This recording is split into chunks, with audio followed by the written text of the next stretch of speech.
time, won't take this slow. We've got miles behind us, but miles to go. So let's just break this down to the simplest truth.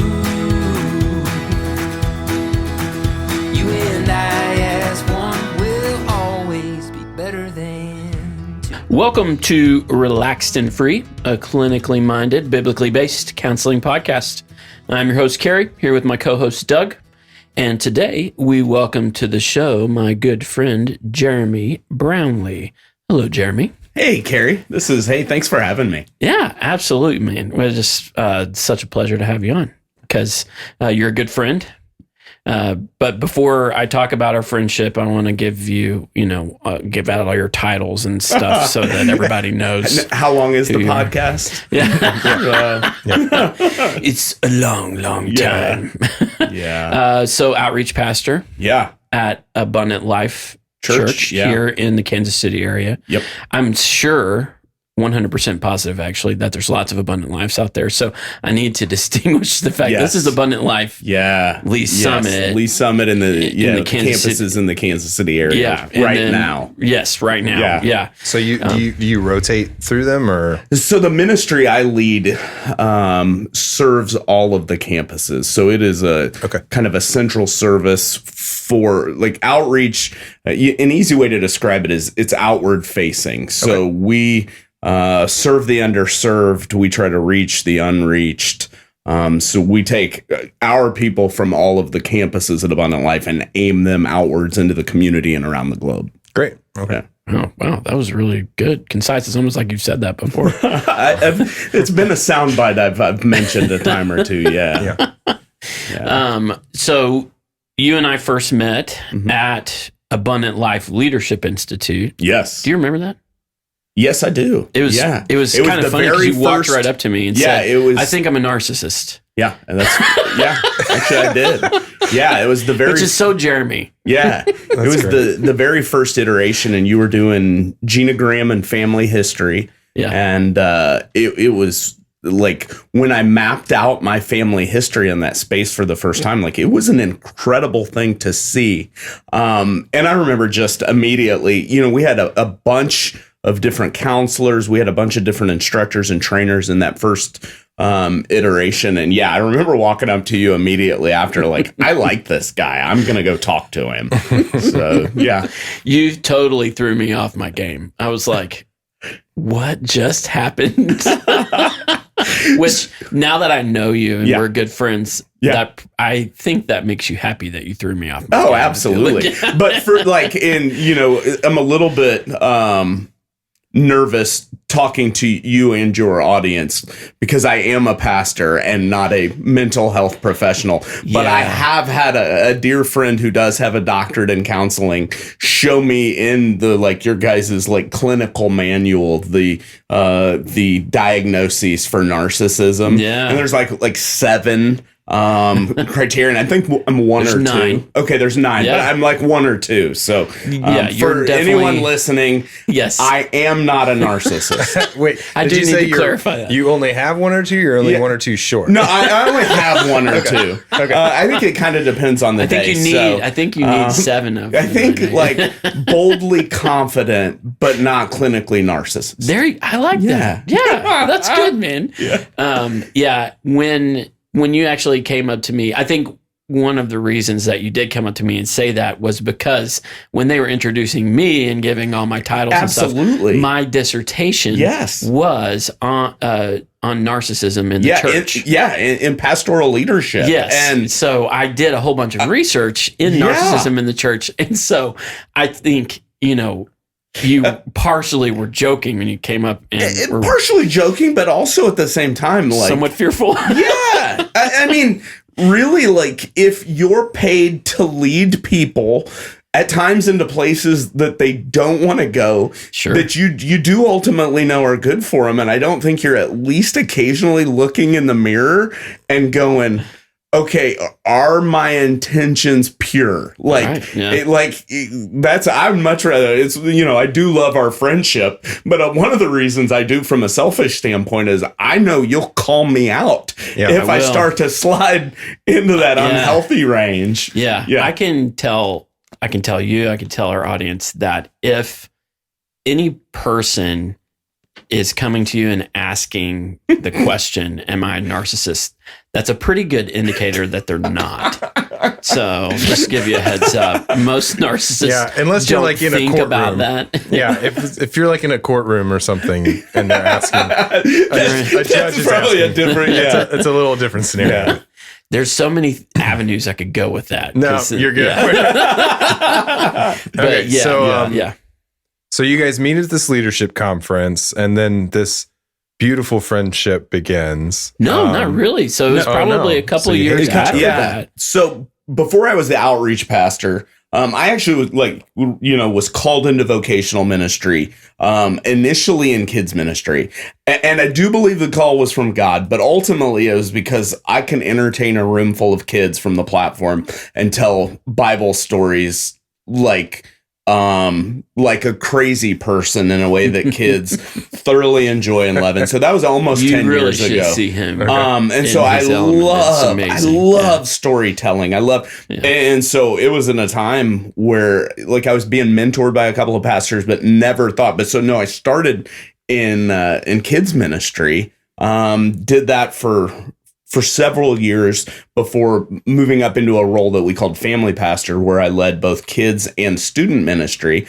And it was in the doorway of the kids ministry at church. You were coming in with your kids, and I saw you, and I probably hadn't seen you for a year and a half after that moment, and just like immediately connected. And I think it was kind of one of those times in my own growth and development, like I knew I needed a coach. I knew I needed somebody to just help me process everything and be like well and healthy. And when I saw you, I remember my eyes lit up like, oh, that guy would be a great guy for me to just talk about life with. And I think we just kind of did that. Hey, we should get together. You're like, yeah, I have a heart for those in ministry. And I'm like, good. I have a heart that needs tended. That's surprising. So you didn't walk up to him and then he said, no, I don't deal with narcissists. No, that would have been a great callback a year and a half later. That would have been. Yeah, that's awesome. No, he was super kind and we were excited. And we, then I still think it took a couple of months after that meeting. You're a busy guy, man. Yeah. You know, you got a lot, you got a lot going on. I mean, I'm flirting with narcissism, so my calendar is full. So that's kind of the pastor part of you. Yeah. But there's so much more to your story that I just love and I want to share, or at least I want you to share. Yeah. So because you have been a police officer. Yes. You have been a gym owner. Yeah. Yeah. Am I missing? Yeah, I was a full-time SWAT instructor. A SWAT instructor, for a year. So yeah, just my life bio, and it's interesting, like, and especially with this podcast that you're doing, like spending a lot of time kind of trapped in guilt and thinking that there was something either sinful or broken with me, because in my friend circles, the amount of things that I've done shocks most people. So yeah, I go to college. I become a police officer. So can I interject for a second? Where did you grow up? Welcome to Doug. This is Doug and I are going to get along great. Yeah. So I grew up in Raytown, Missouri. So here in the Kansas City area. Yep. And other than going to the University of Missouri, which I didn't want to tell you because I know you went to KU. It's okay. I've lived almost my whole life within about 20 miles of where we're sitting. Okay. Which I know is odd and rare, and especially for all the things you've done. Yeah. Like you have lived. Yeah.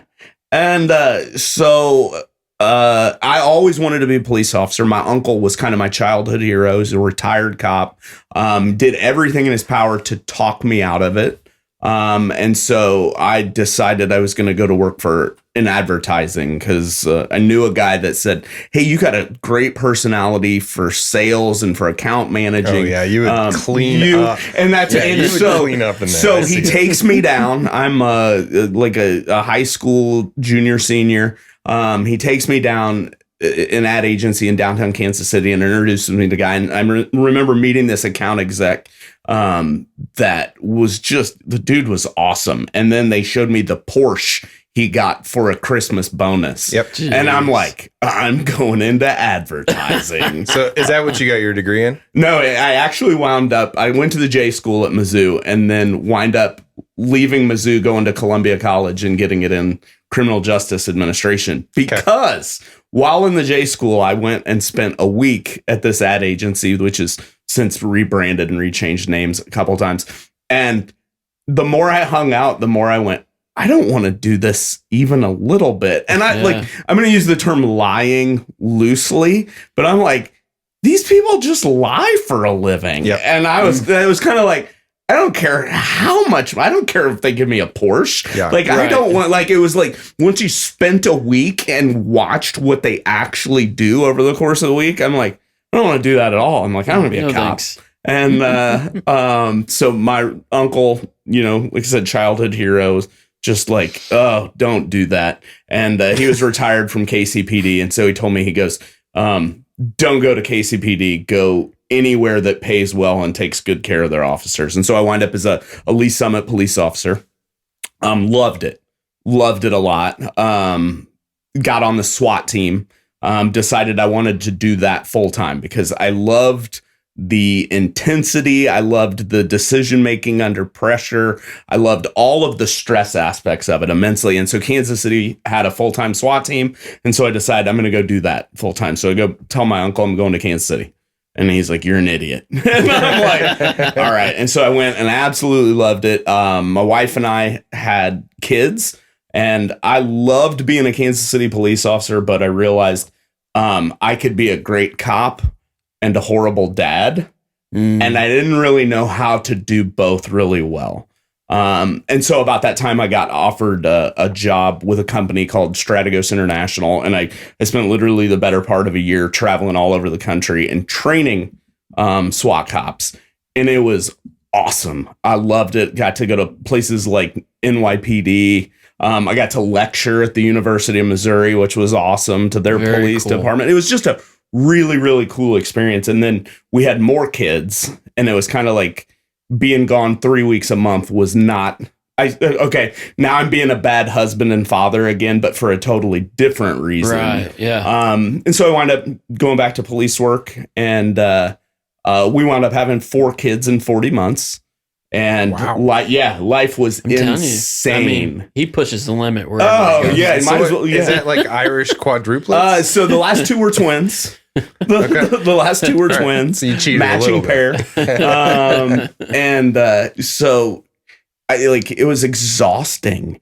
And I remember I was like sitting kind of sleeping in the police station one day because it was the only like quiet place in my life. And a guy comes up and offers me a job in Dare. And I laughed. Like I'd always like SWAT. That had always been kind of my path and my passion. And I remember telling my wife about it. And at the time I was working a 2 p.m. to midnight shift. So she's putting 4 kids to bed, bath, dinner by herself every night. Right. She looks at me and she goes, what are the hours? I'm like Monday through Friday, 7 a.m. to 3 p.m. with a take-home car. She looks at me and she's like, congratulations, you're now a DARE officer. Yeah. And I'm like, You're answering Nancy Reagan's call. oh. Here we go. And so, like we kind of talk about And your wife's name? my wife's Chandra. Yep. Yeah. And so she's a 6th grade science teacher and she's awesome. But so I wound up going to DARE. I hated it initially. And then I wound up absolutely loving it and realizing from a gift and talent standpoint that like God had put things inside of me that I'd never used or never experienced. And so I laugh and joke and say I never worked less hard or was more rewarded and appreciated in my life. Like stuff like having breakfast with the mayor. And really all I was doing was like laughing with kids and telling them stories about like, man, when you make bad decisions, there's really bad consequences. Yeah. And Yeah, it's amazing what happens when you find, let's see, some of the books I've read call it your sweet spot or whatever, right? When you find that and then you're like, wait a minute, this isn't work. yeah. Like, I'm loving this. Totally. Right? Yeah, and it was totally that experience. And then the longer I was in it, the more at that time in my life, I was growing in my faith. And so I had been a Christian, but my faith was really growing and really becoming more and more the most important aspect of my life. And one of the things that... How old are you at this point?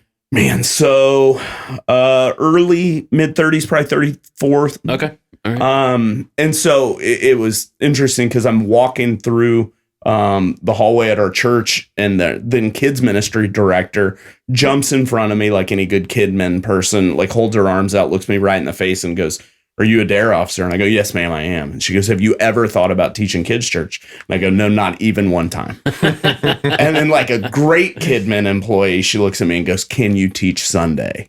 And I start laughing. Just blows right by. Yeah. And so I start laughing, and I'm like, I am way too much of a scumbag to be a Bible teacher. And she's like, "I believe in you. Can you teach next week?" And I was like, yeah, okay. So I did that from a volunteer standpoint for a while. But man, I fell way deeper in love with my Bible. And like Doug said, like all of a sudden I was in a sweet spot. We had, like, my wife and I were always kind of involved. We'd been serving in the church and stuff, but never like using gifts, talents, and passion. And it just dramatically changed my life in such a crazy way. But I would have never thought vocational ministry. Yeah. And so about a year and a half kind of after that moment, I'd been through like all of our church's discipleship programs and kind of the in-house training we had at the time. And literally one day my phone rings and it's like, "Hey, what do you think about being a children's pastor?" And I started laughing and I said, "I think you have the wrong phone number." Yeah.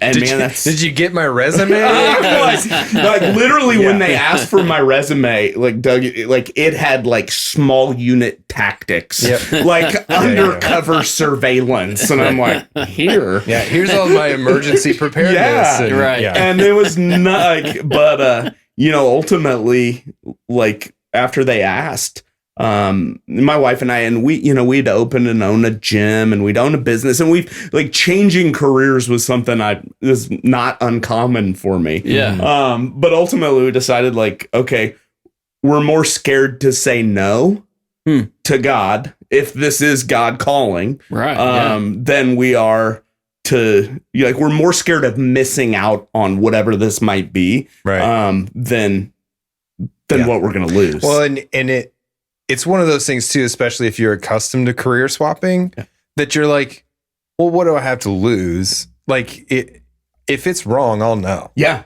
Pretty quickly. Yeah. Right. You know, when you're in the wrong job pretty quickly. Yeah. And then you're like, all right, I'll go find something else. I'll reopen my gym. Yeah. I'll go call Nancy Reagan and see if I can get my DARE job back. Hey, I mean, this is your brain on drugs. This is. Yeah. Just say no. Yeah. So, I think my sister still has some of her bumper stickers. So that's how you landed in the pastorate. Yeah. And then you mentioned that you were a believer. Like, how'd you come to know the Lord? Wow. Okay. So, I grew up in a church. My dad had been divorced and remarried. And so I guess my step grandma was the secretary at a little small church. And we went to it every Sunday from, I don't know, I guess 8 or 9. And there was looking back on it, like very little Bible teaching, like no real discipleship. And so I was led to the Lord by whatever an 80s model hipster would be, like a young adult. Our church went to a church camp with like 3 or 4 other churches because, we were so small, you didn't do your own. Kurt Cobain led you to the Lord. Yeah. Like it was like a 20 something. I'm like 13 years old. He was like he had kind of a beard.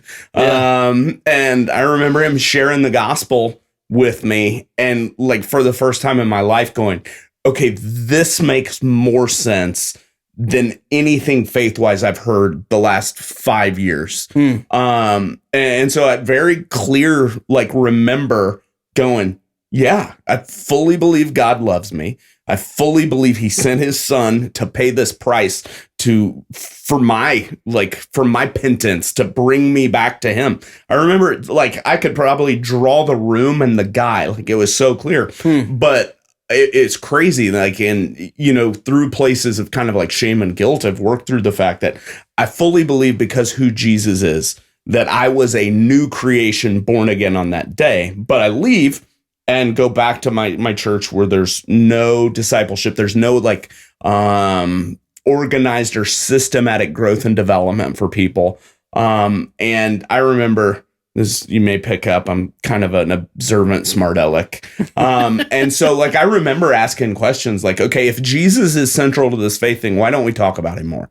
And they weren't talking about it? Okay. No, there was a lot of, there was a little bit of scripture but it was kind of like a works-based faith. It was still kind of, be good, do good, try hard. Be a good person. Just be a good person. Come and check your box on Sundays. Make sure you tithe and smile. Yeah. And so like, I remember like I started being kind of that, like teenager asking questions like, why do we do this? Like, this doesn't make sense what we're doing. Yeah. And my dad and stepmom's marriage started going real, like it was never great, but it starts going like really pretty bad at that time. And we would like wear nicer clothes than we were at any other time during the week to church, which I still think is a weird tradition. I've studied and understand like temple worship and the ceremonial stuff, but that's not what we're doing.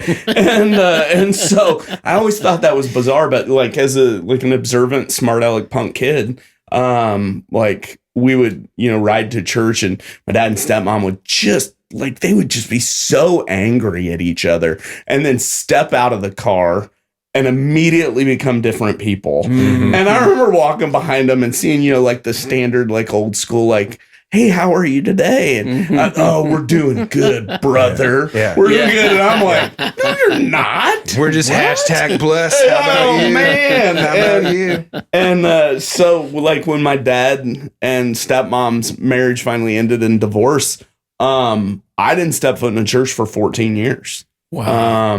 And it's kind of crazy. Like I look back on it, like because you felt like it was fake. I felt like it was fake. I became a cop at. It sounded like it was. It fake. Was. It wasn't necessarily. Just it was fake. I tell people all the time now, like other people's hypocrisy drove me out of church, and eventually, 14 years later, like my own hypocrisy drove me back to church. And in working it through, like when I got married, my wife was not a believer. My wife, I don't even know. She had maybe stepped foot in a church once or twice in her life. Until that point. Is she from here too? She is. We've actually known each other since we were in 6th grade. Okay. So we went to school together. That's awesome. Really Sweethearts. Oh, absolutely. Like really good friends right up until our junior prom. And like we were like kind of doing one of the awkward slow dances at junior prom and kind of looked at each other like, did something just happen? And so we've been a couple ever since. Do you remember the song? Was it Endless Love? Doug,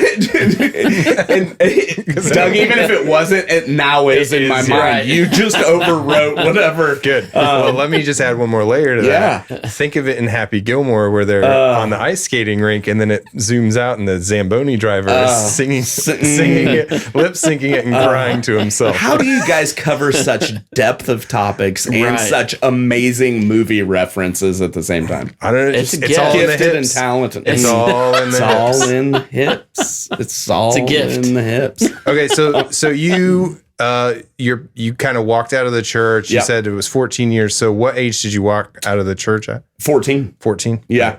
So I come back at 28. 28. That's easy math. I like it. Yeah. And so my wife, like I always had this like huge list of like, I want to be a cop. I want to be a SWAT cop. I want to climb Mount Everest. I want to, You are an adventurer. Absolutely. I love new things. I love new experiences. And I'm always like so futuristic planning. And my wife was a full ride D1 full scholarship to University of Missouri athlete.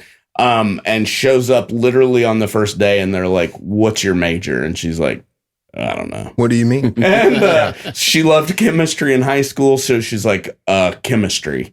And she quickly found out that collegiate chemistry and high school chemistry a little bit different, are very different. And so she on a whim majors in education her second semester after winding up on academic probation. Whoops. And I can step back now and go, man, God's hand was on us so even at this point.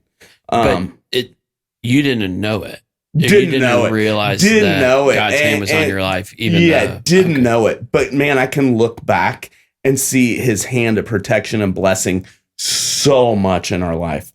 Give me one moment. You to pick your memory. something you had no idea at the time because your eyes weren't open, so to speak. But now looking back, that's good. Well, I mean, that is a great question. And and I'm you like Cary, we've been friends, like I'm not new agey, but it was literally like my wife walked out of finding out she's on academic probation and she's walking across and on campus there was a preschool at the School of Education. Yeah. And she stops and watches that and she goes, I guess I'll be a teacher. And she laughs now because she was not a believer, like no faith, but that's one of those moments she looks back on it. Like she doesn't make decisions that way. That's not and her. It has been so pivotal just in our life and in her own like crazy, awesome faith story. But and like, so I had all these huge aspirations and really like when you pressed her, like she's like, I want to be a mom. And I want to have a family. Yeah. She came from a really kind of strong family. Okay. And so those were the things she wanted. And so we lose a couple pregnancies. And, that was early 2000s. I'm a cop and in law enforcement at that time, like mental health had the stigma, like you don't talk about grief. You don't talk about anything and you're damaged goods. And man, I'm thankful for how that's changed or is changing. But in 2004 ish, and man, it reminds me of Lethal Weapon. I had a partner. He's cross-eyed and he hits his head. I had a partner that I'm still good friends with. We still talk quite a bit. But even in that time, I mean, I'm spending 40 to 50 hours a week closer than you and I are to him now. And I didn't talk about the fact we'd lost these pregnancies with him. Wow. Because, man, I didn't want to seem weak.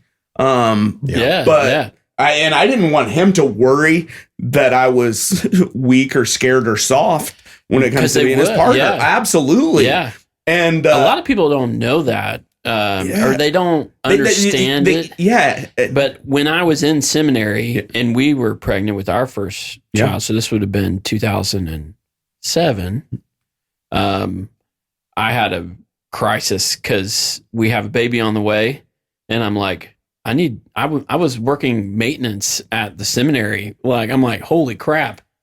My life's about to start and I need more money than maintenance. So I went, I don't know if I ever told you this, but I went out to become a police officer. Yeah, actually you did. I did. Okay. I didn't know the reason behind it was the fact you're like, oh no, I need money. Hey, you're one of my smarter friends.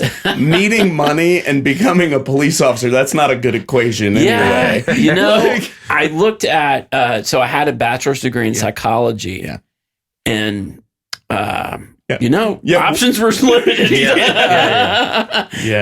So I did a ride along with Plano Police Department. I had an inn there at Plano. The guy who was my inn was like, dude, you can't mess this up. Like, and Plano is one of the nicer subdivisions of Dallas. And so I go on this ride along and I guess I asked too many questions because my friend came back later and was like, how did you screw that up? He's like, he said you asked him what it was like to have the power of a police officer. And I was like, oh yeah, I did. I messed that up. That is, especially now, like that's crazy. We were looking at a picture of me and my squad from about that time in 2004. And I made the comment, how do they let people like this loose to police a community? And so that's a great question. I thought it was, but it immediately pegged me as a counselor, as a psychologist. And they didn't want anything to do with me. And they were like, No. So, and I had another department explain this to me because I made it all the way to the chief's interview. Mm-hmm. And the chief really liked me. He's like, let me tell you, like, when the bullets start flying, Mm-hmm. people don't want somebody that asks questions. Yeah. They want someone that's got their back. Yeah. And I'm like, and then people who ask a lot of questions, Mm-hmm. it kind of just generates this uneasy feeling of like, is this guy going to start asking questions when the bullets start flying? Yeah. Or has he got my back? Yeah. And I'm like, I never knew that Yeah. before. I didn't understand it. There's a term I've heard in that circle referred to as paralysis by analysis. Yeah. Mm-hmm. Mhm. Yeah. So Sorry. So I Yeah. didn't mean to interrupt you, but No. that's a real thing. Yeah, of like, it is. Like, And- you don't want vulnerability and police work don't mix well. There's times Like- where you need I love how we're both talking about this, and the one person who's No, been in I police know, work- because I'm this- fascinated by it. this is a high level topic across all industries, Yes. right? But there's times where you need the people who generate the ideas, and there's times where you need people who execute them. And they don't ask and they don't question it.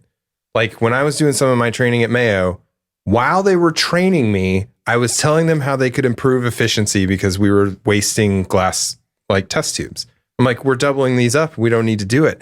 And this lady who was a dairy farmer, like during the day, and like this was her second job, just like grabbed me by the coat because she was this real like awesome woman, like super strong. Grabbed me by the coat and she's like, will you just learn it first before you try and change it so I don't have to deal with you? And I'm like, all right, you got it. And then, you know, I learned it in a couple weeks and then changed the whole thing. But Yeah. the point is like, there's a time and a place for someone who's working on the business, and Yep. you need the people working in the business. And that applies, right? It's like soldiers and generals or whatever the ranks are. So, you know, and I know we're kind of veering, but it's fun because, and I think I've told Well, you it's this your story. story, Cary.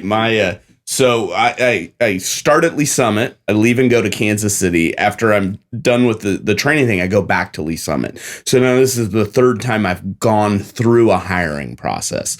And the first two, like I was pretty stressed and concerned because I really wanted the job. The third time I was just as comfortable as can be. And so you do, you know, the psychological tests, the Minnesota standardized, and you sit down. Minnesota Multiphasic Personality Inventory, That one. MMPI. Yeah, so you do that, and then you sit down with a psychologist and discuss. And you know, in the circles of like young police officers wanting to get hired, there's all the like, hey, don't say anything crazy to the Right. doc, like, Right. you know, just like go like just straight vanilla ice cream Yeah. on your answers. Which that particular inventory is will find all that out. Yeah. But yeah. And so this third time I take it, I get done and I sit down and, you know, he asked me a couple of questions and then he goes, do you have any questions for me? I'm like, as a matter of fact, I do. And he kind of looks and he's like, yeah, what is it? And I go, what does that tell you about me? And so Doug, it was interesting what you say, because I kid you not, he goes, you are way more creative than probably 90% of the people that test and interview for this job. And I'm like, really? For police. Yeah. And so I think there's some of that like bouncing career path is because of that. Like, Sure, I want to figure yeah. this out. I want to understand it. Yeah. Yeah. I did leadership training at when I was doing clinical trials, and we did like all of them, Myers-Briggs and all the All the other the ones. big ones. Yeah. And whichever one is is Myers-Briggs the 4 letters? ENT? Yes. Oh, yeah. That's Yeah. Myers-Briggs. Yeah. Whatever it is. Yeah. Which I can't even remember what I am now. Again, Lindsay's listening. She's going to be mad. She remembers better than I do. But so I go and I do this analysis, and then I sit down with the guy who was hired to do it. And he takes one look and he kind of is just quiet for a long time.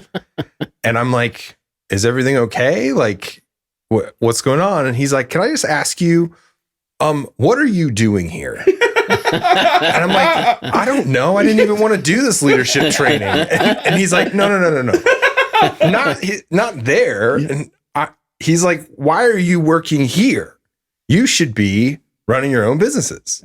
You have the perfect profile for an entrepreneur with this creativity and with this, and you won't stop asking questions. Yeah. Like, you should not be working for someone else. Yeah. And I was like, well, I don't know. Are you sure you want to tell me that? Because I'm probably going to bounce now. Like, all right, later. Yeah. And so that was the first time I saw the power of those personality profiles. And again, there's a huge danger with them too if you overprescribe and whatever. Right. But, and they are a tool. Yeah. And that's what they're good for. Yeah. Right. Yeah. But you can't commit to them. No, for sure not. They're just a tool. Yeah. Can I ask a different question? Yeah. Why did you ever consider the military? I did. And there were a couple of times like right after 9/11 where I got real serious about it. Yeah. But I think ultimately, my love of my wife was a more powerful force. And so some of my single friends joined after 9/11, including a guy that's been one of my closest friends since. But I mean, we had the conversation. He was single, and a couple of other friends and kind of like life mentors in that arena have since told me, like, you can't honestly have both. Like, you can't be the high. The SWAT thing was always like my draw and passion. Like, you can't do that military wise and then also be the husband, the father, and have the family that you want. Yeah, you provide in a different way. Practical. Right? Yeah. And that was a thing like with the like one of the things that drew me to my wife early on was kind of the emphasis on family. Like, my family life had not been that. And so I think it was one of the things that was attractive to me. And so one of the things I still want to provide is like a healthy, stable home for my wife and kids. And so that's why. Okay. But it sounds like one of the first challenges that you and your wife faced was, so you mentioned the loss of two children. Yeah. And so, after we lost the second one, it was the saddest I've ever been, the heaviest grief. And not long after losing the second one, we wind up pregnant again. And then that was the most scared I've ever been in my life. Because I just knew, like, in my gut, like, we can't survive a third. Like, I don't think, like, I think the view and the image of, like, my wife's desired family will crumble. Right. And so we have a conversation, and man, like, I can remember it, and I know I'm forgiven, and I don't feel guilt like I used to, but I can still remember the guilt I felt when my wife looked at me and she goes, "I want to pray for our baby, but I don't know how." And that's when I realized, like, it was kind of like all of a sudden I was back with the hipster 21-year-old leading me to the Lord. And I was kind of like, oh my goodness, how have I married this woman and we're about to have a family and I've done nothing to spiritually shepherd her. And you thought of it in that term. Oh, absolutely. Right at that moment. And then I was like, we got to find a church. And now this takes another humorous turn. I won't ever mention what church it is to anyone. Okay. But so we go to a church the next Sunday, and I kid you not, I walk through the door, and a dude in like a horribly bad suit is the first person to see me and know we don't belong. And he walks up to me and he goes, "Hi, are you new here?" And I go, "Yes, I am." And he goes, "We have a deck building ministry. Are you interested in building decks?" Wow.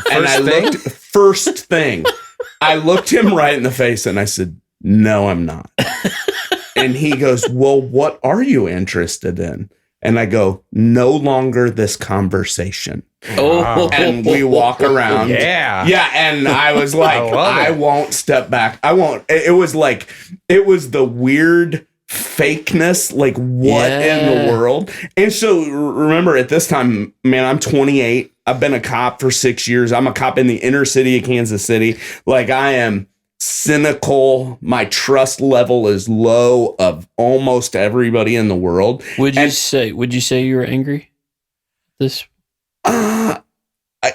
I was angry in that moment at that guy. Yeah. I'm just like, they say that sarcasm is anger's ugly cousin. Yeah. And so I was just curious. Yeah. I was angry because I think, I don't know, like, I'm not going to sit here and throw like the God card. I'm not going to say like God's spirit was going, that's not how you should welcome somebody that's hurt, scared, lost, and confused into a church ever, no matter what, under any circumstance. Right. Yeah. But like with the loss of the babies, right? Yeah. Like, did that manifest itself in you being angry at God, even no matter how much you rationalize or tried to dismiss it? But I mean, I guess you weren't really like super into that at that point. No, you still weren't seeing through that lens. No, there wasn't. And there wasn't an anger at God. And, Cary and I've talked about this too. At that time in my life, like, trauma was, I mean, it was a daily experience in an incredible level. Like, I mean, I think that my worst was I worked 4 shootings in one shift. So it could be maybe not anger, it could be sadness then at that. Like, that cynicism is deriving from like a sense of like hopelessness. Yeah. And that just even in this space, like I way more identify with that than like an anger standpoint. Now, I was angry at how stupid that question was. Yeah. And so now over all these years. But your cynicism, you were a cynic before you walked in those doors. Yeah. And that from was what I hear you saying. Yeah, that was a hurt and a sadness. And that was a hurt and a sadness that probably goes all the way back through my childhood. Because you are such a fun-loving person. You're not an angry person that I experienced. No, and even like when Doug asked, so like, sadness would fit. Sadness way more than anger. Okay. Although still bad suit guy invited me. If you're listening to this podcast, I hope you've repented. I'd like to have you on because I'd like to see the suit. There was a certain like, I was 14 again, and in a flashback of all these people in the outfits they only wore on Sunday mornings. And because of that, some of them were like 15 years old. Like I walk out of there and my initial reaction is like telling my wife, like, well, church isn't going to be our thing. Yeah, well, we gave it a shot. Yeah, better luck next life. And so when, you guys had asked me earlier about like seeing God's hand.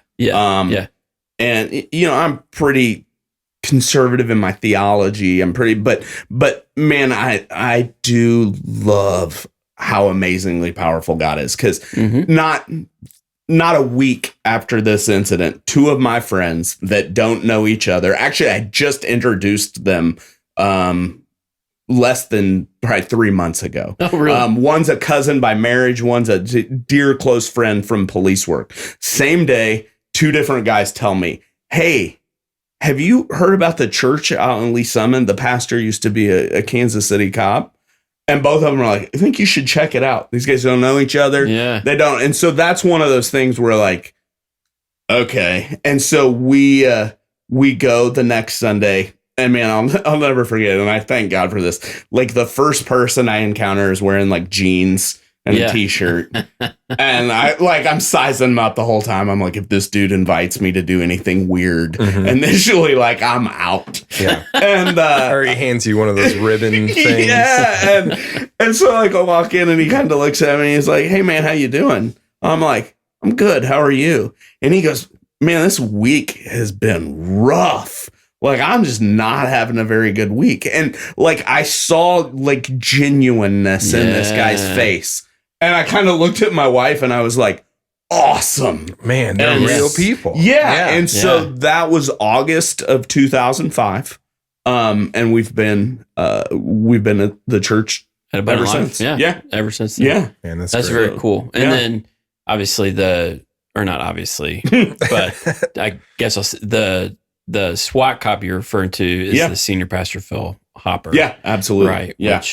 And I'd met him a year or 2 before that, actually at a SWAT training thing. No kidding. Yeah. So just kind of, hey, how are you? Shook hands. Right. I mean, he's 6'6", so you're like, right. Yeah, that big guy. Dude. Oh, I think I remember. Yeah. So no way. Yeah. You had mentioned, hate to be the counselor here, Come guys. on. No, that's what you that's why we're here. mentioned that vein of sadness. Yeah. Going back to your family. Yeah. Could you unpack that a little bit for us? So my parents got divorced when I was 4 because my mom was a lifetime alcoholic and functioning.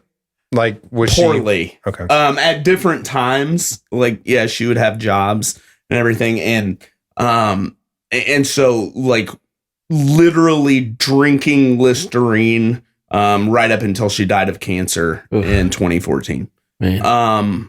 And so actually the first funeral I ever did as a pastor was my mom's funeral. Oof. Yeah. Whoa. And the guys that trained me in doing funerals, like one of the things they said was like, man, as long as it's not heresy, it's ultimately like if it brings God glory, serve the family. And so it was just kind of one of those things. Like I believe my mom was saved.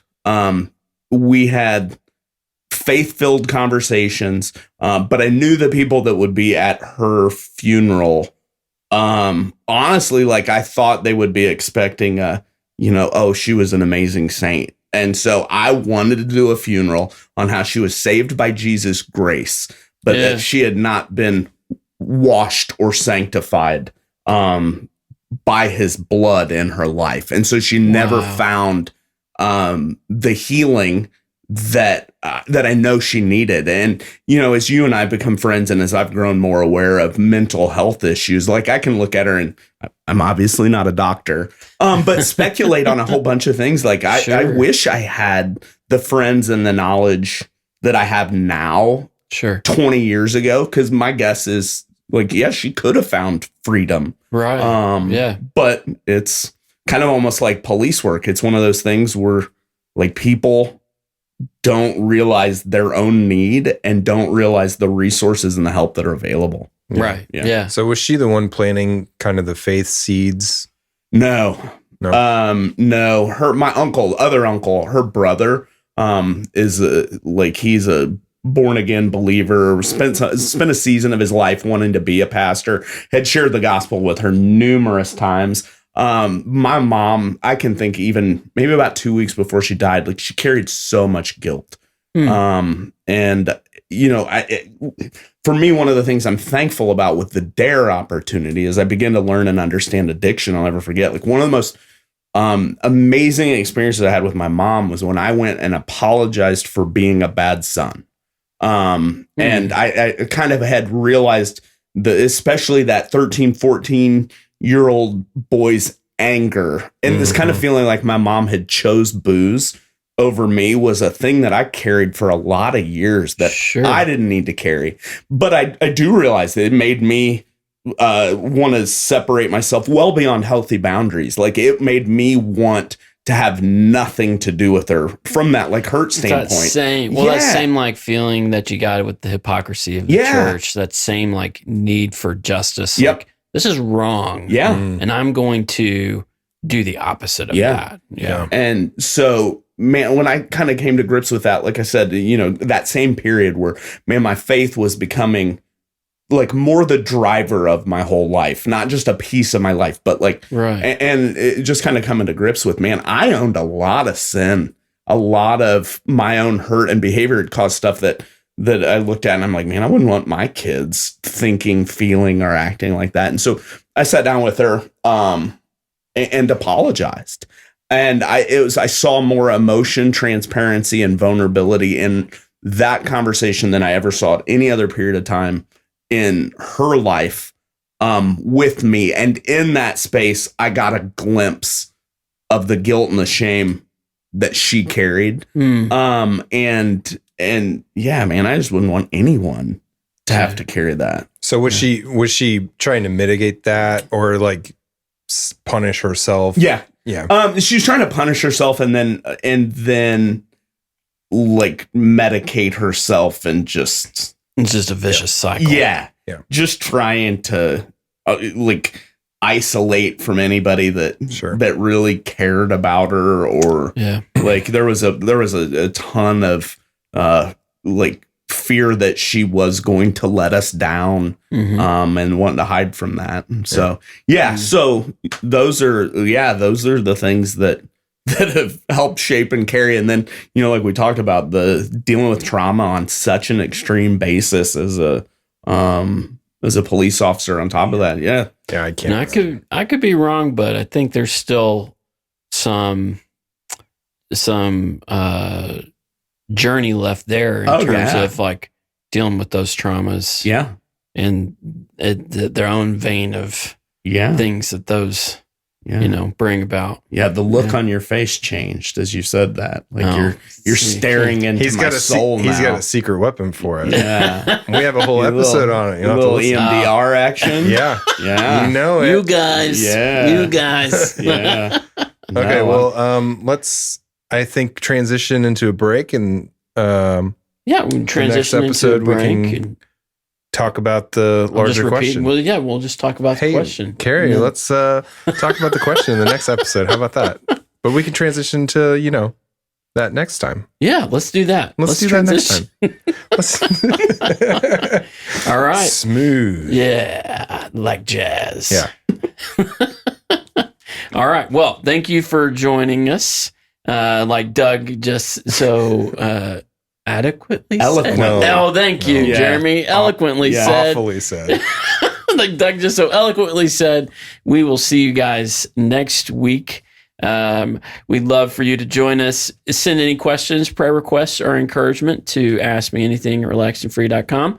Until then, rejoice in hope, endure in suffering, and persist in prayer. Much love to you all.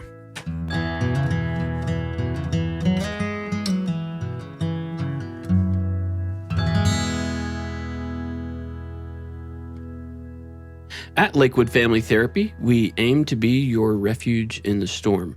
We're professional Christian counselors whose sole purpose is to bring healing to your family and hope for the future. If you'd like a free 15-minute phone consultation with one of our professional counselors, you can call or text 816-663-9751 or head on over to our website, lwfamilytherapy.com. We'd love to hear from you. Lakewood Family Therapy, where faith, family, and future is our number one priority.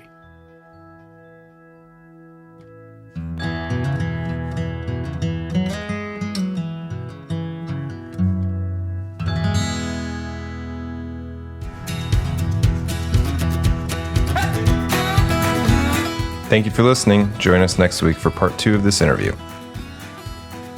Relaxed and Free is a presentation of Lakewood Family Therapy. Catch up on other episodes wherever you get your podcasts, and please rate and review. Every review honestly helps us bring you this content. Production and engineering led by Doug Bonebrake. Recording done by Chris Renfro. Stay relaxed and free. Let's not waste time or take this slow. We've got miles behind us, but miles to go. So let's just break this down to the simplest truth. You and